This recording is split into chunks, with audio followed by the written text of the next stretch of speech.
Sino ba ang gusto ng krus sa buhay? Siguro, kung papipiliin tayo, gusto natin ang magaan at madaling buhay, hindi ang krus.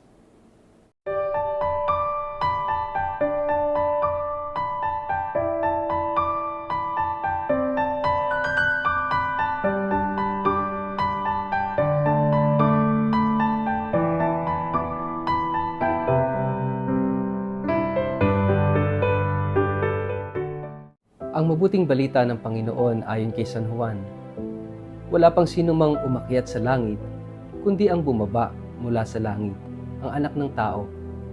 At kung paanong itinaas ni Moises ang tansong ahas doon sa ilang, gayon din naman, kailangang itaas ang anak ng tao upang ang sinumang sumampalataya sa kanya ay magkaroon ng buhay na walang hanggan.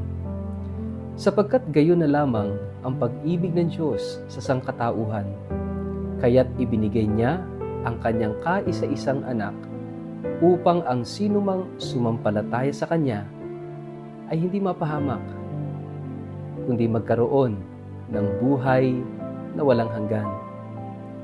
Isinugo ng Diyos ang kanyang anak hindi upang hatulan ng parusa ang sanlibutan, kundi upang iligtas ito sa pamamagitan niya.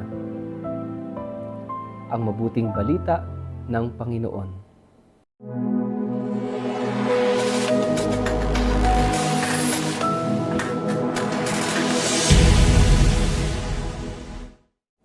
Mapagpalang araw po sa inyong lahat. Kumusta po kayo? Ang atin pong word of the day ay cross. Bago po tayo magpalalim sa atin pong reflection ngayong araw na ito, muli ko po kayong inaanyayahan kung kayo ay matagal ng sumusubaybay, nanonood ng ating word of the day, pero hindi pa kayo nakakapag-like, follow, or subscribe, please do. Mahalaga po na kayo ay naka-like, follow, or subscribe para po kayo palaging updated sa ating daily feeds at mga announcements at iba pang mga details na pwedeng makatulong sa ating pag-unlad sa ating pananampalataya. And please, pakishare po ang ating video ito sa inyong kapamilya, kamag-anak, kaibigan, mga kakilala sa social media para po sama-sama tayo sa pagiging media evangelizers at online missionaries na nagpapalaganap ng salita ng Diyos, lalo na po sa mundo ng social media. Mga kapatid, ngayong araw na ito ay ating ipinagdiriwang ang triumph or exaltation of the cross, ang tagumpay ng krus. At napakahalaga na sama-sama nating pagnilayan ang kahalagahan ng krus ni Kristo sa buhay natin. Siguro kung ating titingnan sa buhay natin, kung tayo ay papipiliin, yung krus o yung walang krus. So yung magaang buhay o mahirap na buhay, of course, as much as possible, we don't want the cross, we avoid the cross. Kaya nga tayo nagsusumikap para lahat ng mga krus sa buhay natin, hindi man natin malampasan, ay at least kayanin natin, and as much as possible ay mawala yung mga krus na ito sa buhay natin. Di po ba? Lahat ginagawa natin. Pero teka, tingnan po muna natin, ano ba yung sinasabi na pagdiriwang dito na triumph of the cross or victory or exaltation of the cross. At para sa ating mga Katoliko, kung nyo mapapansin, the cross is at the center of our faith. It is the symbol of Catholicism, symbol of Christianity. Kaya nga, yung krus ay always associated with Christ. Kaya nga po para sa ating mga Katoliko, mahalaga na nakikita natin si Jesus doon sa krus. Sa ating mga simbahan, mahalaga na nandun si Jesus sa krus. Kapag tayo ay nakasuot ng kwintas, mahalaga na nanduroon si Jesus sa krus. Because without Christ on the cross will be meaningless. The cross will be useless. The cross will be a sign of punishment, a sign of our sinfulness. Pero with Christ on the cross, naiiba ang kahulugan. Nagkakaroon ng mas malalim na kahulugan at nagkakaroon ng sabihin na nating saysay, no? Ang bawat krus sa buhay natin. And we can find meaning, we can find the purpose kapag nakita natin si Jesus doon sa krus. And itinuturo ng ating pananampalataya na hindi natin matatakasan ang mga krus sa buhay because crosses are part of our life. Why? Sabi nga, the wages of sin is not only death but also suffering. Suffering and death, no? Kaya nga, sabihin na natin na yung krus ay simbolo ng suffering and it is because of our sinfulness. And Jesus came into the world. Naparito siya, bagamat hindi siya nagkasala, pero Jesus embraced everything in our humanity, including suffering as an effect of sin. Bagamat hindi siya nagkasala, yung epekto ng kasalanan, niyakap din niya, and that is suffering and death.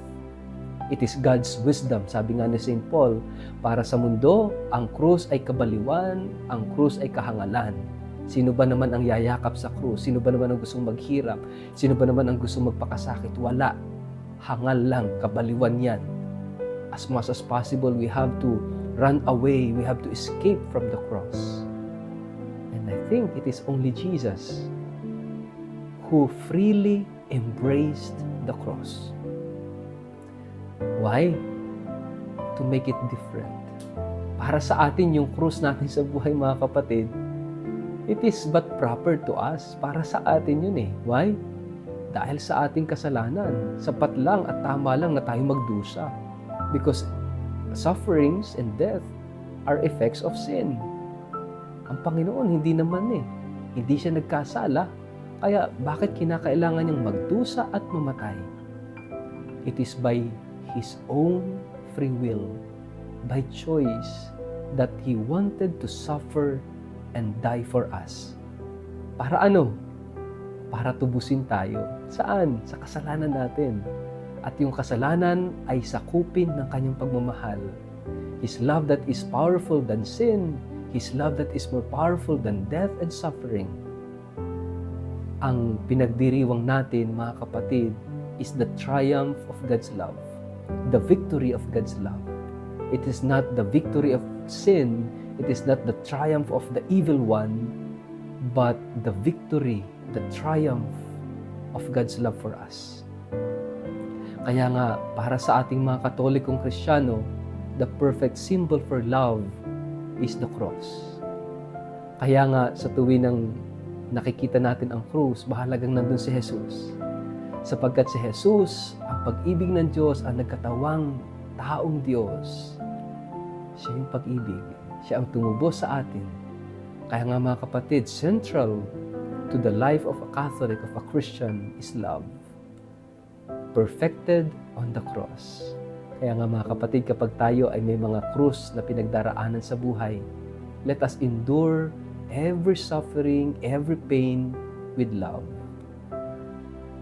At kapag binuhat natin ang bawat krus sa buhay, paghihirap, pagdurusa, kabiguan sa buhay ng may pagmamahal, ang lahat ng yan ang siyang magliligtas sa atin.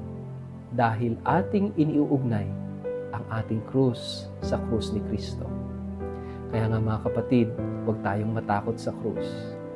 Huwag tayong matakot, mahirapan, lalong-lalo na kung ang paghihirap na ito ay dahil sa pagmamahal. Huwag susukong magmahal. Dahil ang Diyos hindi susuko sa pagmamahal sa atin. Nagtagumpay na siya noon, magtatagumpay siya ngayon, at magtatagumpay ang pag-ibig ni Jesus hanggang wakas. Sa ngalan ng Ama, at ng Anak, at ng Espiritu Santo. Amen. Ama naming Diyos, salamat sa krus na nagpapaalala sa amin ng pagdurusa at paghihirap ng iyong anak na si Jesus, alang-alang sa pagmamahal sa amin, sa aming katubusan. Naway ang aming mga krus araw-araw ay maialay namin kaisa ng krus ni Kristo na iyong anak para sa iyong kadakilaan. Amen. Pagpalain po kayo't ingatan ng makapangyarihang Diyos, Ama at Anak at Espiritu Santo. Amen.